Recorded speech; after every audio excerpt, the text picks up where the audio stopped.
오늘도 여행을 떠납니다. 성화영님 안녕하세요. 네, 안녕하세요. 반갑습니다. 저희가 또 이 이스라엘을 열심히 떠나고 네, 있잖아요. 근데 이스라엘 여행을 떠난 중에 또 반가운 소식이 하나 현지에서 날라오더라고요, 현지로. 네. 자, 뭐냐면은 우리 이보건 목사님께서 지난 2월 7일에 드디어 박사학위를 취득했다라는 좋은 소식이네요. 우리 한번 축하하고 넘어가죠.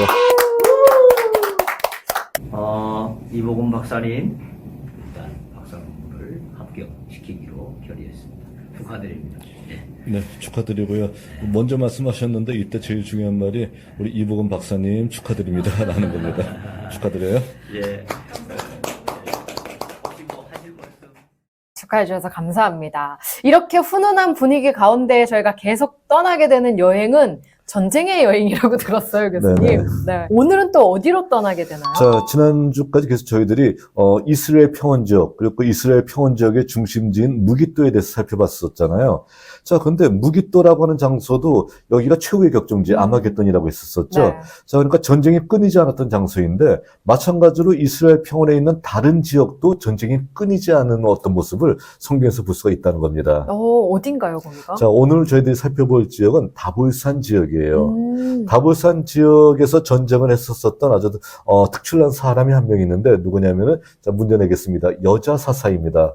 답 나왔죠? 누군가요? 네, 드보라죠. 네네. 드보라 선지자가 바로 이곳에서, 드보라 사사가 이곳에서 하나님의 말씀을 받들고 전쟁을 벌였었는데, 자, 바로 이곳 지형, 이스라엘 지역의 지형과 너무도 어울리는 어떤 그런 멋진 전쟁을 벌였다는 것이죠.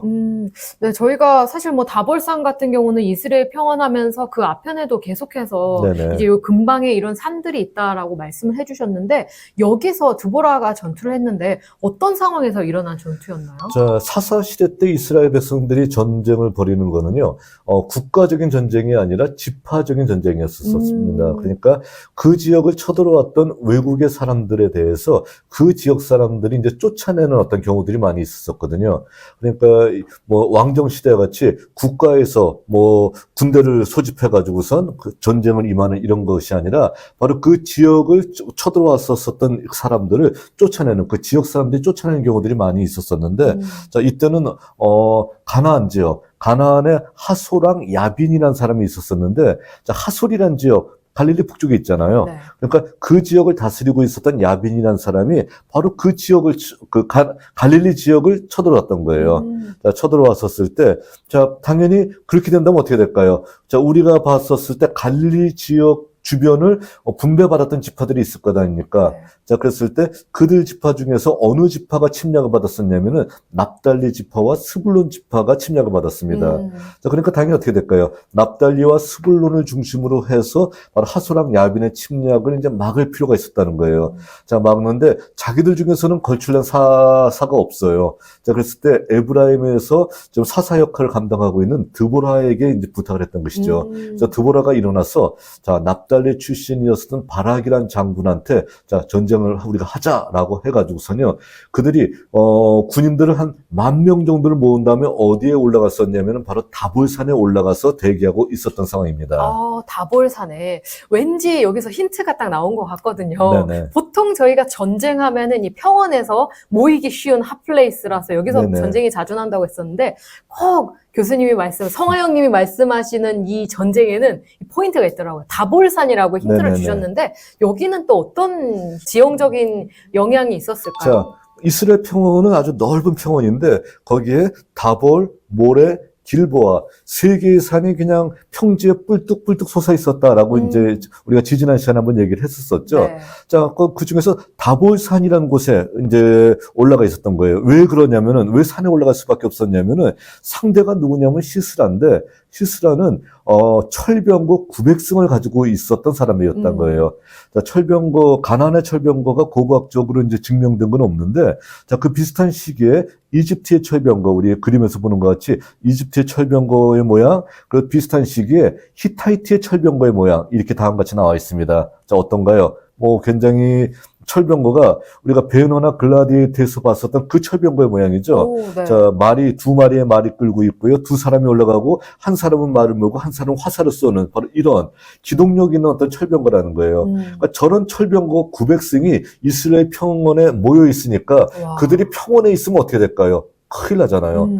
그냥 한순간에 다 그들이 괴멸될 수가 있죠. 그러니까 어떻게 하냐면 철병거가 못 오를 만한 장소 어딘가요? 산이잖아요. 그래서 산에 올라가 있는데 이 다볼산은 산에 올라가기 위해서 아주 넓은 길이 있지 않고 좁은 길이 있어요. 아하. 자, 그래서 저희들이 현재도요 길이 닦여져 있긴 하지만 대형 버스를 타고 여기까지 못 올라가요. 그래서 산 아래에서 우리가 사진에서 보는 것 같이 봉고차에 여러 명이 나눠 타고요, 여러 대를 나눠 타고 산 꼭대기까지 이제 꾸불탕꾸불탕 길을 올라가게 되거든요. 그러니까 그런 정도의 길이 예전엔 그 정도의 길도 없었던 거죠. 그러니까 어떻게 되나요? 철병거가 산 위에 오르는 것은 불가능합니다. 그러니까 철병거로부터 이스라엘이 자기를 구원할 수는 있어요. 근데 철병거와 맞서 싸우려고 하게 되면 밑에 내려가서 싸워야 되거든요. 근데 싸울 수 있는 방법이 없어요. 그래서 현재로 봤었을 때 10,000명 정도 되는 이스라엘 백성들이 다 괴멸될 수밖에 없는 절체절명의 위기의 상황이었다는 겁니다. 그러니까 다볼산에 일단은 숨어는 있긴 하지만 언젠가는 배고프니까 그렇죠. 내려가야 되고 할 네네. 텐데 어쩔 수 없는 이도저도 못하는 상황에 처해 있던 거네요. 네, 그렇죠. 근데 재밌는 것은 뭐냐면은 시스라의 철병거는 어디 있냐면 기송강이 있어요. 기송강에서 다볼산을 보면은 다볼산만 보여요. 근데 다볼산 위에서 기송강을 보게 되면 다 보여요. 어허. 자, 그래서 아재개그로 다 보이기 때문에 다볼산이라고 하거든요.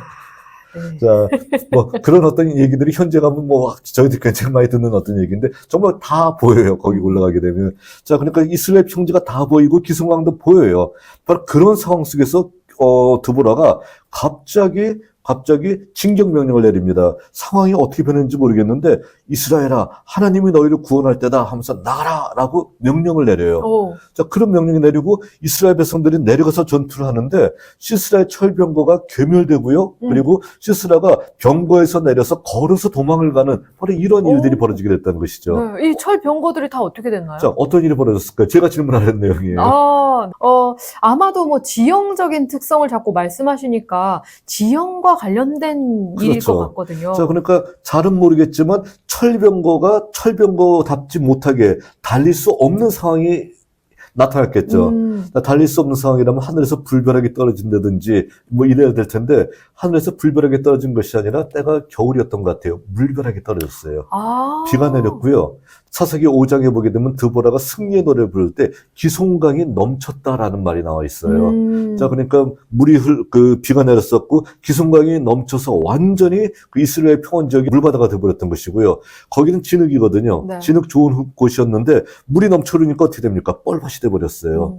그래서 병거가 더 이상 달리지 못하고 병거 바퀴가 깊이 파이게 되는, 깊이 그냥 움푹움푹 파여 들어가게 되는 바로 그런 상황이 됐던 것이죠. 그러니까 기동성을 잃은 병거.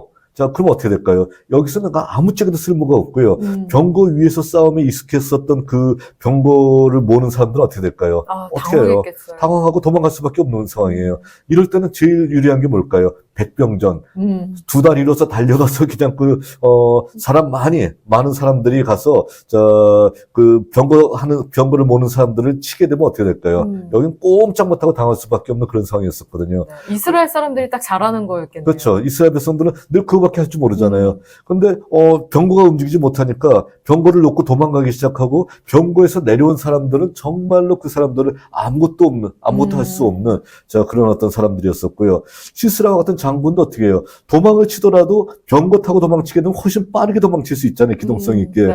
근데 병거를 놓고 도망갈 정도로 병거가 절대로 쓸 수 없게 되는 바로 그런 어떤 상황이 되어버렸던 것이죠. 네. 그래서 이 전투의 결과도 처참하게 이 시스라의 군대가 그렇죠. 패배하게 되죠. 자, 완전히 철병거 900승이라고 하게 되면 어마어마한 거예요. 왜 그러냐면은 우리가 출애굽할 당시에 바로가 몇백 승의 병거로서 이스라엘 백성들 잡으러 왔었을까요? 600이었죠? 네, 600이죠. 자, 600승의 병거를 가지고 달려왔었잖아요. 근데 그거보다도 300이 더 많은 거예요. 그러니까 어마어마한 와. 어떤 무시무시한 어떤 철병거였었는데 그 철병거가 하필이면 또 그냥 병거라고 하게 되면 그 비와도 좀 가벼우니까 바퀴가 돌아갈 수 있을지 모르겠는데 그러니까 어떻게 됩니까? 움푹하게 파여들잖아요. 그러니까 철병거가 무력화됐었고요. 자, 시스라 장군도 모든 것을 놓고 도망갈 수밖에 없는 바로 이런 상황이 되어버렸다는 겁니다. 네. 정말 예상하지 못했던 일이 일어나는 것이 네네. 또 성경이고 또 지금 우리가 살아가는 세상인 것 같아요.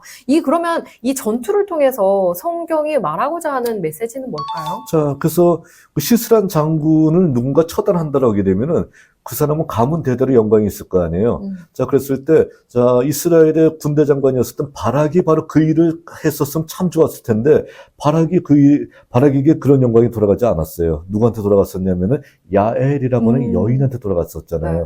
그림에서 보는 것 같이, 시스라가 와서 이제 힘들게 이제 고온이 잠들었을 때, 야엘이 어떻게 합니까? 자, 망치하고 정을 들고 온 다음에 어떻게 했나요? 머리를 뚫어서 관통을 시켜서 시스라를 처단했었던 경우가 있었죠. 그러니까 하나님의 구원은요, 사람이 용맹하고 사람 수가 많고 적음이 있지 않습니다. 하나님의 구원은 바로 하나님께서 이스라엘 대신해서 싸우시기 때문에 일어나는 것이고요. 그 이스라엘 대신해서 싸우시기 때문에 그 모든 전과가 이렇게 나약한 여인을 통해서도 일어날 수 있음을 우리들에게 분명하게 보여주고 있는 사건이 드보라의 사건이라고 얘기할 수 있습니다. 네. 삼갈이라는 사사는 소모는 막대기를 가지고선 뭐 이렇게 싸워서 블레 사람 600명을 처단했던 경우도 있었잖아요. 뭐 그런 경우라든지요. 아니면은 입다 같은 사사는 어떻게 됩니까? 입다 같은 사사는 또 한마디로 첩외자시기 때문에 홍길동 같은 사람이잖아요. 네. 아버지라 부르지도 못하면서 뭐 이런 사람들. 아니면은 우리가 에웃을 얘기할 때는 왼손잡이라고 얘기하잖아요. 그러니까 왼손잡이라고 하는 것은 뭐냐면 사회에서 버림받은 사람이다라는 소리거든요. 그러니까 좀 온전치 못한 사람들이 많아요. 근데 그 사람들에게 여호와께서 임하시고 여호와의 임하시니까 어떻게 되는 거예요? 이스라엘을 구원하는 구원자 역할을 감당할 수 있잖아요. 그러니까 한마디로 사사기에서 강조하는 것은 딱 하나예요. 뭐냐면은 이스라엘의 하나님 여호와께서 이스라엘을 대신해서 싸우시는 거예요. 그러니까 모든 전쟁은 하나님께 속한 전쟁이지 사람이 자기의 수에 많고 적음 아니면 자기가 잘나고 못나고에 따라서 승패가 결정된 것이 아니다라는 것을 분명하게 보여주는 어떤 사건이라고 얘기할 수 있습니다. 제가 문제 하나 낼까요? 자, 이와 같이 야엘과 같이 거대한 장수를 처단하는 여인의 모습, 이게 외경에 나와 있는 거 있죠. 네. 어느 것이죠? 유디세. 그렇죠. 자, 유디시라고 하는 사람은 바로 유대인 여자라고 하는 어떤 이름의 뜻인데, 그가 외경이니까 뭐 사실 얘기는 아니에요. 홀로페르쿠스라고 하는 어떤 적장에게 홀로 다가가서 뭐 모든 장군들이 다 그냥 못 가요 그런데 여인이 혼자 다가가서 그의 목을 따서 오는 어떤 장면들이 나와 있죠. 자, 그러니까 뭐 유딧의 어떤 그런 업적에 대해서 유딧 여러분들이 쳐보게 되면은 많은 사람들이 그 그림으로 표현했었습니다. 그러니까 바로 이 야엘이라는 여인도 어떻게 될까요? 여러분들이 인터넷에 들어가서 야엘이라고 하는 이름을 치게 되면은 세계 여러 박물관에서 그 보존되어 있는 야엘이 바로 이 시스라의 목을 그 정으로서 머리를 쳐서 죽이는 장면들, 이런 장면들을 여러 가지 상상력을 동원해서 많이들 기록하고 있습니다. 여러분들이 보시게 되면 통쾌한 모습을 우리가 확인해 볼 수 있고요. 하나님께서 여인을 통해서 이런 큰 역사를 이루신다라는 것도 볼 수 있습니다. 네. 자, 오늘 이렇게 드보라의 이야기 다 보이는 다볼산에서 금방 전염이 되네요. 이런 아재개그가. 네. 갑자기 그 생각나네요. 저희 터키에 여행 갔더니 저희 가이드님께서 WC 보고 웰컴 코리아라고 읽으셨던 기억이 나네요. 어쨌든 오늘 이렇게 다볼산의 이야기를 함께 나누었습니다. 지금 계속해서 전쟁 시리즈로 가고 있는데요. 네네. 다음에는 또 어떤 전쟁을 만나게 될까요? 자, 이스라엘 평화는 전쟁 얘기밖에 할 게 없거든요. 자, 여기서 또 큰 전쟁이 있었습니다. 기드온의 전투, 그리고 사울의 전투. 자, 바로 길보아 산을 중심으로 해서 일어났을 기드온과 사울의 전투에 대해서 저희들이 한 번 더 알아볼 필요가 있을 것 같습니다. 네, 그럼 다음 시간에는 길보아 산으로 떠나보도록 하겠습니다. 그럼 다음 시간에 만나요. 안녕!